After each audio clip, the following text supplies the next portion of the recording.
folks, a variation on a theme. The theme of course is view from you, and this will be a lamppost.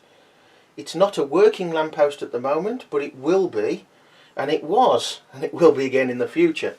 This is a coupling. It's an early version, but it's a bit heavier than the later one, so that's why I used it, plus I hadn't got any others spare. Now, use what you've got. Use your imagination, that's what it's all about really, once you've built your set models. That's a short coupling, probably a bit rarer than the more standard one, which is about 1/3 again long. That's from a 1970s clock kit, #1 clock kit actually. There is other reasons why I've used this and the washers instead of silver plastic spacers, which would give a better look, to be honest. You'll note that there are no nuts in this build. The pulley is for the base. Very simple.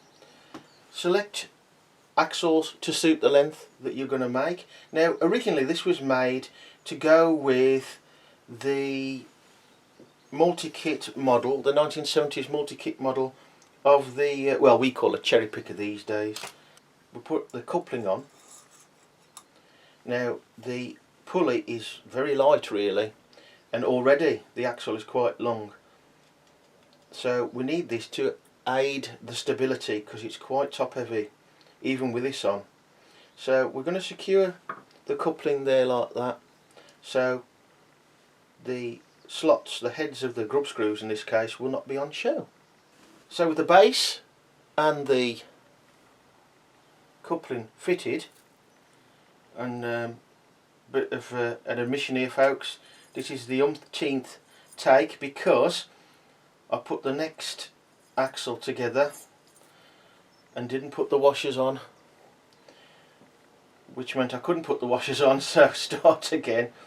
Obviously this is a little bit, well, I wouldn't say fiddly, but it's certainly quite a slow process. You would be better off and easier with the silver or grey plastic spacers, the large ones,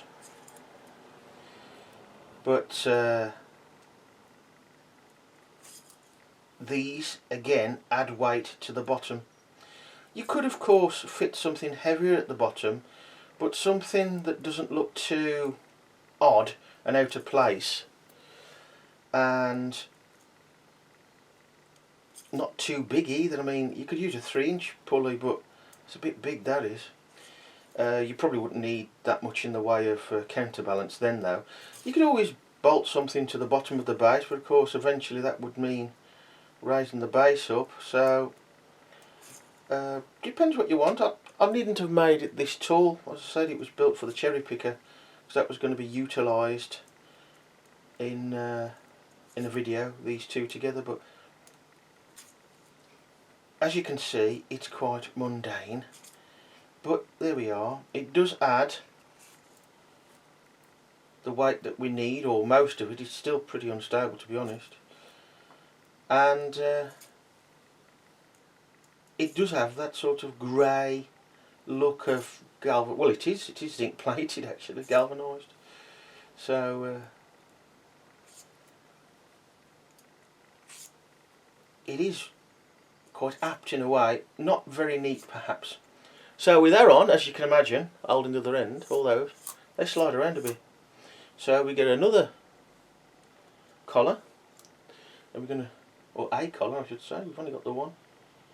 We'll line that up with the other heads and tighten it up there. Where are you? Get out of it. Now, if you haven't got these brass collars, and if you've got sets post sort of, oh, I don't know, late 90s I suppose, you won't have these in any sets. You could use the little rubber grommets, or the black rubber grommets, that would be fine. Wouldn't add any weight up here, but of course we're getting further up now. Right, the bit that I should have done earlier, well, I did try to do earlier.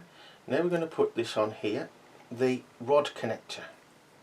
Now the easy way to see how far it is down, get an axle, or in this case screwdriver, doesn't matter, put it down there, see how far we've gone down, and we are about smack on halfway, so that's fine. Get your other axle. Now for the short coupling, we're going to put it on the top of the lamppost,